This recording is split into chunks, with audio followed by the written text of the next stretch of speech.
You're listening to Bellwethers podcast with Matthews Joseph. Hey guys, thank you so much for tuning into the Bellwethers podcast. This is Matthews Joseph, and today we have Amy Kuruvilla from Australia with Ruby Road Project on our show. So a bit of about Amy. Amy started Ruby Road Project with her sister Lydia, they're both twins, by the way. They started this in 2012 after their visit in 2011 to India. And we'll be hearing more about that. But a little bit extra about Amy, she's also been to study at BSSM Bethel School at Redding in California since 2017. So trust me, guys, it's actually one of the best schools in the world, and it is actually awesome experience. So we'll be hearing a lot more about the Ruby Road Project, BSSM, and the future of those projects. So let's welcome Amy Kuruvilla to the show. Welcome, Amy. Thank you so much, Matthew. It's so good to be with you. Yeah, it's awesome. So, we're going to get started. So, do you mind introducing yourself, about Ruby Road Project and, about BSSM, just a quick expansion of what I just said?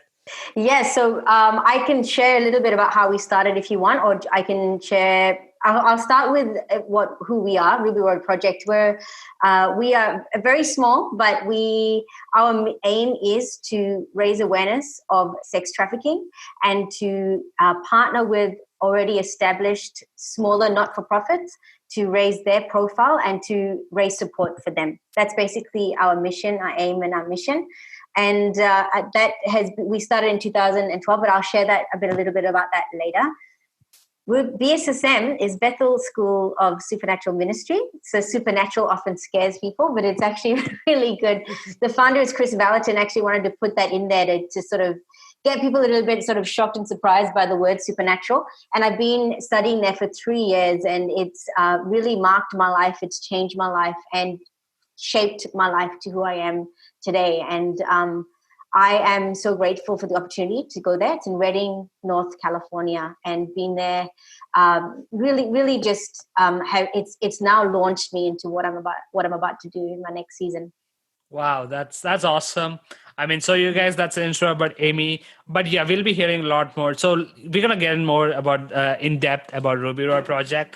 So here's my first question: how did two twin sisters visiting India in 2011 end up with starting a non-profit organization in Australia? So that's like a totally different from India to Australia. So doing that, it's totally crazy. It's not something that everybody tries in the world. So it's actually something that was different. So would you mind sharing the flashback behind this? Totally, yeah, for sure. So it would actually have begun, I grew up in India. My dad is from Kerala originally, and my mom is from England. But we say, the Malayalis. So we actually grew up in Tamil Nadu, South India. And it was actually when I was 12 years old that I remember I first was heard about sexual exploitation as a 12-year-old girl. But I often say that when there's the Lord deposits a seed in your heart, and often it's a seed about something he's going to do in your life. And when he deposits the seed, there's seasons of watering, and then there's a season of fruition. And so I remember there's distinct seasons where you recognize the seed being deposited. And that was when I was 12. That was a seed to the seed of the passion to fight against sexual exploitation was when I was 12. That was sown in my heart by the Lord. And I was given a book about a girl that was exploited, basically. And I remember reading it. And when I was 12-year-old girl, I was just like, such a heavy book for a 12-year-old girl, right? But I just remember at that age, I was like, God, like I want to go there and fight for these women. It was in the Middle East. And I just, what can a 12-year-old do, right? At 12. But fast forward to 2011, and Lydia didn't have the same sort of background, but in terms of just the passion and the seed to fight against this was sown in a different way. And we both went to India on a holiday thinking we were just going to go and, just to visit family and things like that. And she took her husband as well, my brother-in-law, James, to where we grew up in Tamil Nadu. And we got connected with an organization called Freedom Firm. They're an organization based in India. And they're doing incredible things. They are, since then I've researched a lot of organizations, and I haven't met many that do such a tremendous role. They do rescue, rehabilitation, and reintegration. It's very rare to see an organization that does all of that so well, and they do that so well. And so we're in Tamil Nadu. We met this organization, and there was a young girl there called Asha, who wanted to share her story with Lydia and I. And we said, yeah, that'd be awesome. So we sat down with her, and I'll never forget. Sometimes I go back to that moment, because that was where the Lord just then reignited that vision, and that's, reignited that. And she shared her story of how she'd been trafficked from the age of 15. She'd been sold into a brothel in Mumbai. And basically, I mean, I won't go into the full story, but basically she had tried to commit suicide multiple times, but the Lord saved her from that. And the day before she was rescued, she cried out and said, if there is a God, will you rescue me, like get me out of here? And then the day after, the brothel, the brothel was raided, and she was rescued out. So she's sitting here sharing the story with us, and you can imagine how we felt. Just, first girl we'd ever met that had been trafficked. It just went really deep into our hearts, and we walked away from there different. Like, we walked away from meeting her different, and we came back to Australia, and Lydia and I both knew that we couldn't stay the same, and we had to do something about this. So that's where it began. Wow. I mean, that's pretty shocking. I mean, I'm still like in the shock. I mean, that is like, it was intense. I mean, it's pretty intense. I mean, what things happen. I mean, most third world countries are developing countries like India, and mostly in Southeast Asian countries and African countries, human trafficking has become one of the main, it has become a main criminal activity these days. It has actually totally changed up, and, raising up and, starting up to you and your twin sister, raising up to start an organization like this. That's, I mean, I don't know. I mean, it's far more than incredible. I mean, with God guiding you, and with you guys having set up a vision for this. I mean, this is huge. I mean, it is literally huge. But so what, how challenging was it to start an organization like this? I mean, that too in a country like Australia, where, it's like, a highly developed country, and, where you just came from a developing country to a highly developed country. So how hard was it to start an organization like this based in Australia? I think it was more that for us, I just want to say that for us, we are about not about reinventing the wheel. We don't want to do what everyone else has done. And so when we came back, we were like, okay, what is out there? What is already out there? What is being done? So there was a lot of research involved in starting. But, Matthew, like I was saying, that when God has put a vision in your heart, like we were saying earlier, like he often, it's like it needs to be overwhelming. If it's, you had that saying, like if God gives you a vision. If your vision is not intimidating to you, then there's a good chance that it is insulting to God. It was by Pastor Stephen Furtick. Yeah. And so if the vision isn't bigger than you, then you probably need a bigger vision, right? Like if we can go, I can do that, then maybe it's not big enough. And so, even with what I'm about, which I'll share later what I'm about to do, it's like there's moments where we've been overwhelmed. But so we did research about it, and we researched where there was a need, and we realized that where there was a need was support for small and not-for-profit organizations. And so, Lydia and I have been very blessed in that we have we're singers, that's our background. And so here in Australia, we're well networked with musicians and people who are, audiovisual people and things like that. So our desire was to put on events to raise awareness. We felt like that was something we could do. And we also don't want to put on events that everyone else has done. We're all about like just innovative stuff. So we want to do stuff that's creative, stuff that other people haven't done, because people don't want the same old boring stuff, right? So that's kind of where we felt. And also I think people, what's challenging is that there are so many organizations out there. The issue of sex trafficking comes, like I feel like it comes and goes in waves, in terms of people like to ride a wave of it, because, I don't know if you've seen that recently, the whole thing about child trafficking is sort of becoming, and the problem is people tend to sometimes ride the wave of trafficking, and then it dies down, and then people die down with it. And there are people that are continuing to work in this area day in, day out, even when it's not the fad or the latest thing in on social media. It's more like a roller coaster. So sometimes it's up, sometimes it's down. When it's down, nobody looks into it. But when it's up, everybody puts their eyes into it. Yeah. So I made a post recently about that because, I think it's just the way life is. People like to kind of follow the wave of something. And I just hope that people stay on the wave, I think because it's hard work. I think people need to realize that starting an organization, especially one like this where, it's not like Hollywood paints trafficking, like go out there, save a girl, things like that. It's really, that's what people think it is. And when they realize it's actually slow burning, patient work, it's not like what you see on television. Trafficking isn't like what you see on television. And that's the biggest thing that needs to be broken, the myth that needs to be broken, right? Most of the time it's just, it's more subtle than that. It's more subtle than that. And that's kind of what I do when I go to India, taking teams over to India, Cambodia, and educating them about what it looks like. It's very subtle. It's not what people think it looks like. And fighting it is it takes a lot of patience. Fighting it takes a lot of patience, and it's not for the faint of heart. Like, it really is something that the Lord needs to put in your heart to do in order to fight. That's what I strongly believe. Wow, that's like, it's actually massive, what you guys doing. I mean, what you said, like, it's like the things like what we see in Hollywood or what we see in the movies. Yeah. I mean, it is just, I would say it's like 1/100th of something that is happening. I mean, there's a whole other back picture to it than we see. I mean, there's more to it than it meets the eye. And there's a lot of things involved. There's a lot of people involved. There's a lot of activities that is like so bad that we cannot discuss over here. I mean, it's how bad it is. Mm-hmm. And people standing up, I honestly was like, I thought this was like an issue that was like not that much up to the mark. So I thought like some people like, make a big fuss of it. I mean, most people do. I mean, I think that is like, most people think that this is actually highly overrated. Some people, or like some people think it's like highly underrated. That's like most people think as a mindset. But, when like people like, I know one person, like we were discussing earlier, like about Christine Kane. So Christine Kane was one person who I actually saw that's when I actually got the insight about how dangerous, how massive this industry is, and even though it's built upon an illegal one. And when she actually put up the statistics in one of her Instagram posts, I was overwhelmed. I was like, wow, that is amazing. That is huge.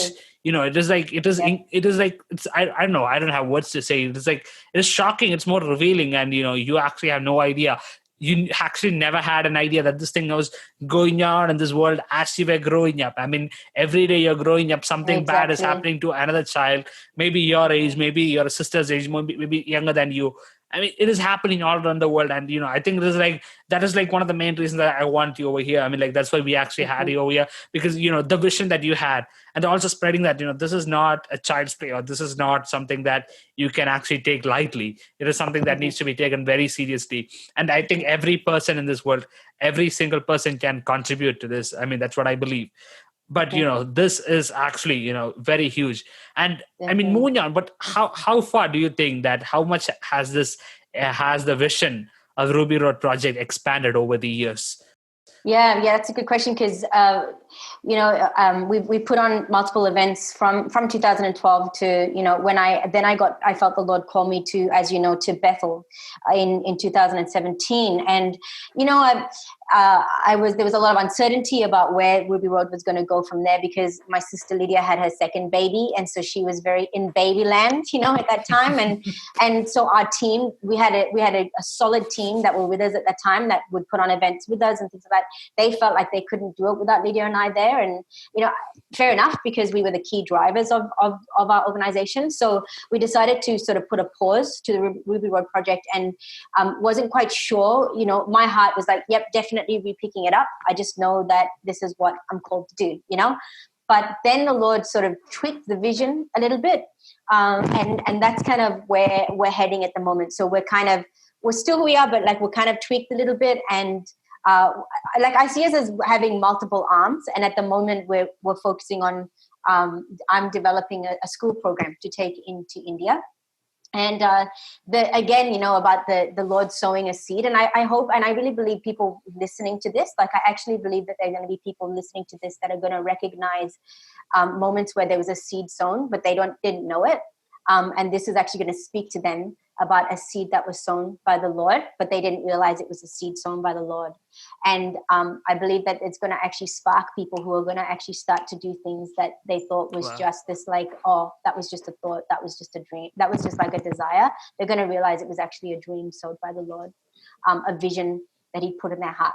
And so in 2015, I keep going into dates, but I was watching a documentary called India's Daughter. I don't know if you know that documentary. Yeah, it's like I think it was like one of the biggest, the Delhi issue, the Delhi rape case. That's it. Like yeah. one of the most shocking things that happened in India. One thing that actually opened all our eyes. I mean, that actually, broadened our perspective was that issue. Yeah. I mean, it was bad, but we can't talk much about details about it, but that was actually India's Daughter, that documentary. I mean, even though before that the newspapers had a lot about this issue, and this was one of the main things that was like an eye-opener to the youth of India. And and then things started coming up, and people started, a lot of organizations formed after this issue happened. I still remember, I think I was in my school days, when I was seeing this, and I mean, it was really heartbreaking to see something like that.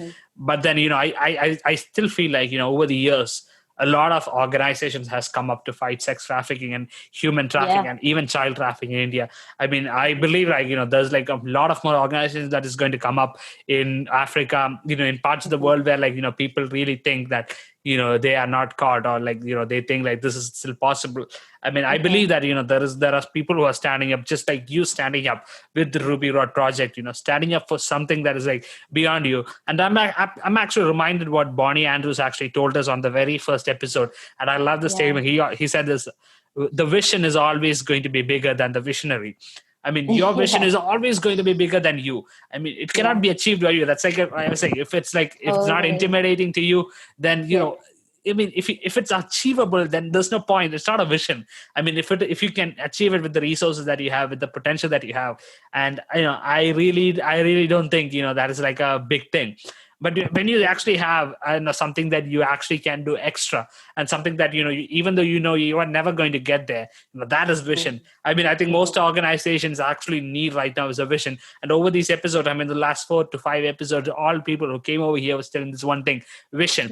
How much of a vision can actually make a change in the whole scenario in your life? I mean, not just your organization, but if you're like the founder of it, I mean, if you're like, especially when you're the founder, it actually not only just shapes your organization, but I believe that it shapes you. I mean, for example, like for the past 6 months, I mean, I never thought I needed to start the podcast and all, but it actually came out. I mean, I was like planning it for like a later time, but I actually had to move up the schedule and everything. And I thought it was impossible. But but that is exactly the vision. I mean, it does sound impossible, and I think it should, and that's how it actually works. And I mean, the vision to make a difference, and the vision that you can actually do something, I think that is very, very, very huge, and that is something that we need to sink into ourselves. And always to listeners, remember this: the vision is always going to be bigger than the visionary. That's it. Like, so again, watching the documentary was where the Lord put another, like, again, the marking moments, I call them. I was watching it and just again feeling very overwhelmed by the issue.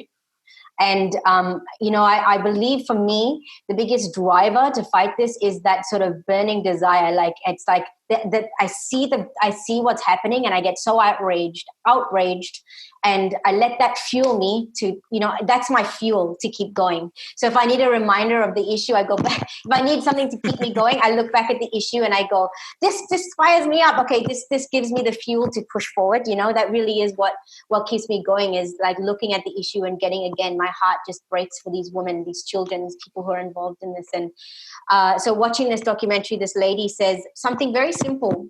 And she said, the key to fighting this issue is education. And it's something, it's like a light bulb went off, it's like ding. And I went, education, that's the key. But it wasn't just education, like education. All of a sudden, the Lord just went education, but not in the way that we think. And it was an education program. And so I was like, oh. So it through that process, the Lord started to show me what it was going to look like. And he said to me, and I met Bonnie, actually. I met Bonnie Andrews in Delhi just before I went to BSSM, and I didn't know I was going to BSSM, but I shared my vision, and he was so on board with the vision. So I had to reconnect with him. But and I just felt the Lord say in that meeting, not yet, not yet. And I was like, no. But, you've got to wait for the timing. Again, with the vision, it has to be the perfect timing, or it's not going to, the Lord's timing is perfect. And so for me, it's always listening to him and going, when am I supposed to do this? This is the vision from you. It doesn't mean it has to happen now. You have to show me when it's the right time. And so it wasn't until December 2019 that I was on a plane from America to Australia that the Lord reignited that again. And I was sent a video about the rape culture in Haryana. And it's just a horrific video, children, women, men saying that women are just as responsible for rape than men. Like, I couldn't believe I was hearing that, because the school program, my vision, is to do the very opposite, to change the mindsets of young children about women, about the whole, there's a patriarchal society that just is the undercurrent of India, right? And there is this concept that women are subservient, that women, basically that's the whole way that the culture runs. And my heart is to shift that, to change that, and to get people to think about, to respect women, to change all of that. And I believe that is one of the ways to tackle sexual exploitation, to tackle rape, so that's the vision. It's massive. It's so big, isn't it? But he reignited that in December. And he said to me, I'll never forget, whenever I share this, I really feel the Lord on it, because I had a word from this random guy in November that the date that I was on the plane, the Lord would show me my next season. And sure enough, like, that was the date where it happened. And I'm sitting on the plane. He gives me a download of what it's going to look like. And he said to me, go, it's time. Like, he literally said, it's time. It's time. It was almost like the light was amber. It was red, the traffic light, amber. And then he went green. And now he's like, go, go, go. It's time. It's time. It's time. And so, I was like, what's that going to look like? Like, how is it? And now I'm here in Australia in lockdown for like 6 months nearly. And this is the time where I'm preparing it and, just developing the program and waiting for the doors to open in India to be able to roll the program out into schools. Wow. That's awesome. I mean, I am actually going to book you right now, and like, once the next phase of your Ruby Road project is success, awesome. Yeah, I want you actually back with the podcast. Telling the stories about that. So I'm actually asking for an advance reservation. So I believe, for sure. because totally. it's going to be awesome. I mean, I believe like this next season that is ahead of you. I mean, with the Ruby Road project. I mean, your vision. I mean, I'm saying so much about vision these days. I mean, because this one actually is particularly very, very crucial. I mean, because you had your vision. I mean, you and your sister had this pocket. This is what we need to do. And, this is what we are going to set to do. And, when your organization actually had that made a difference. I mean, it might be, it might not be a million people, but even if it's one person, that's a huge thing. I mean, that's what I mean. That's what we need to do. I mean, even though I was telling my team the other day, even if it's one person that is being influenced by this podcast or inspired by this podcast, that's more than enough. I mean, it just starts with one person. True. And I think we all need to learn that. I mean, the one thing that, especially my generation, why actually we actually we need a shortcut to success. I mean, we just want the end result. We don't want to go to the process. I mean, I'm not offending anybody, but I think that's like the most issue with most of us. And we don't want to go to the process. I mean, whenever we start something, okay, we need everything, the big numbers. We don't want to adjust the small numbers. But I think it's like more than the quantity. I think it's like the quality that matters. I mean, the quality of things the quality of the service that you're providing. I mean, what you're doing. I mean, even though it's like, an organization that fights trafficking, I mean, the service that you provide, I mean, you rehabilitate them, you take them from wherever they are and then rehabilitate them, give them education, give them proper clothing, food and water. I mean, the basic shelter that is needed. And then you actually give them another place to stay in, and, you help them develop themselves. That's actually something very huge. And, even though if it's like one person, I mean, I believe you have made a lot of difference in a lot of people's lives. And I'm actually happy for that. I mean, even I am actually I'm still, I mean, I never knew the whole story behind this. I mean, even though, I knew the vaguely story from your website and from your bio and from people. but I never knew the intense story about this, like this huge. And I'm actually lost for words. I mean, I never get this situation. I mean, when people actually come over here, I'm like, yeah, it's like the first time I'm actually totally speechless. I mean, I'm still, I'm still, hampering. I mean, I'm still like, oh no, what I'm going to say next. So yeah, I'm still in that situation. But this is actually huge. I mean, what the Ruby Road project has been. I mean, most people actually see the big time ones. I mean, we see only the big time organizations. But I think we actually, this is actually something. When your project has been going to be a light to others who want to start this, and I believe some of them are going to get inspired, and some of them are going to contact you. And for your information, guys, the links to Amy Kuruvilla and Ruby Road Project is there in the podcast description. So do check it out. Trust me, it's going to be a lot more helpful. And you can reach out to her anytime. And she's a super friendly person, and she's a super nice person. So you can hit her up anytime. So moving on, to our very last question. And I think this is one of the most important questions that I've ever asked on this podcast. And also the very most important question to which is in reference to any person. I mean, I had this question a lot of times in my mind, and I'm 101% sure that a lot of people who are around the world had the same question.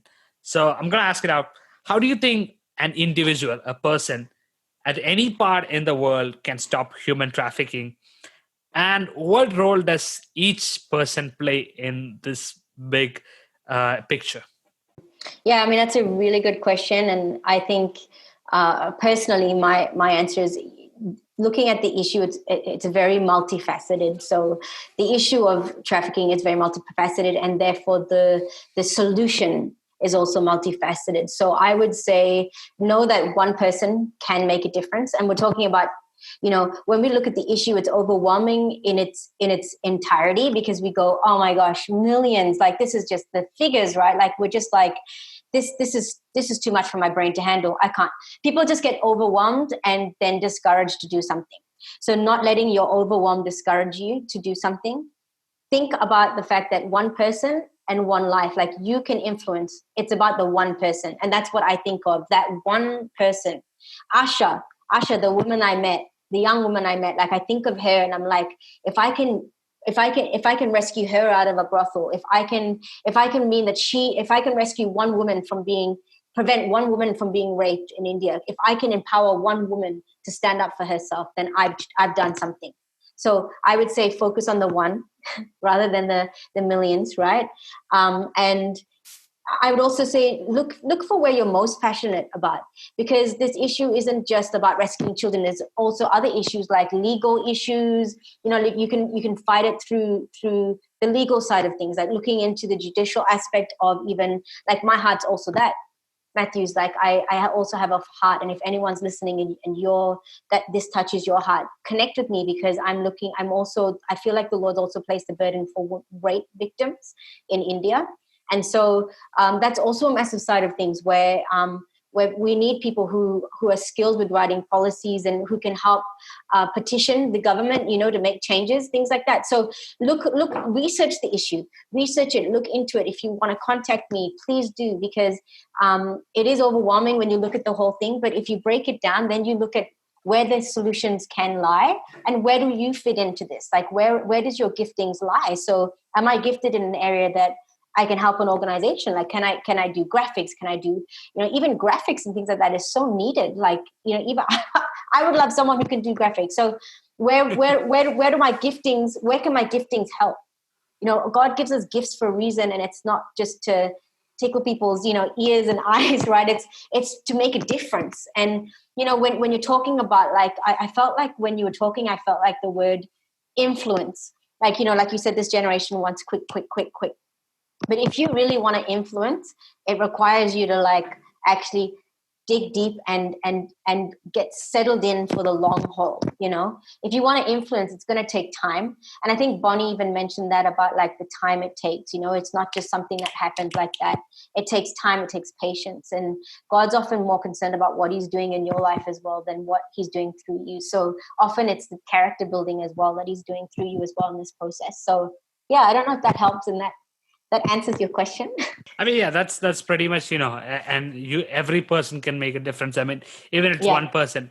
I mean, if you look at around the world, I mean, you take at any person who's actually having a multi-billion-dollar empire right now, or a person who's actually standing. But let's take Christine Kane, for example. I mean, she started out as one. So she actually knew that she actually had to start. And so is that, I mean, if you take on the other hand, Bill and Melinda Gates Foundation, which is actually doing a lot of humanitarian work in India, especially, it actually started with Bill Gates, who actually thought he should start Microsoft. I mean, it all started with him. And even take Steve Jobs. True. I mean, he thought he needed to change the design of the phones, and he started with the one button Apple.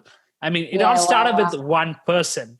I mean, all around the world, you take Elon Musk, you take Jeff Bezos, or you take any person, for example, Mark Zuckerberg, or everybody who actually has made a huge difference. Even Bonnie Andrews. I mean, he actually even did it. I mean, it all started with him. I mean, it all started with one person. And I believe, that can make a difference. I mean, even if you're alone, I mean, but there are a lot of others fighting beside in this huge battle, and you just don't see it because it is not visible to us because we are not connected. But organizations like these, I mean, when we actually do awarenesses like these, I believe that people get connected. I mean, some people who actually stand up for things like these can connect with you, and you can actually help them out, and there might be someone who can help you out as well. I mean, I'm not sure. I mean, we never know because when we do this podcast, I mean, podcast, blogs, and all these things. The main part is it's more like a back end thing. I mean, we just spread it out, and we don't know how many lives gets changed. Exactly. So, only unless and until we get an email or something, that's only we end. Okay, wow, this something happened, or someone reaches out to say, okay, hey, I'm gonna do this. I'm inspired by this, and I'm like, oh, that's awesome. I mean, we only get like one. I mean, we don't get it every day. And if people if people used to write for everything, I mean, I believe we would have got a lot of emails and queries about how much we are inspiring people, and I believe that, and I firmly believe that. So I mean, it's like the back end thing. So, but still, I mean, there's a lot of people who are actually getting inspired, and a lot of people who are standing up to fight against all these things. And just like you heard Amy Kuruvilla speak.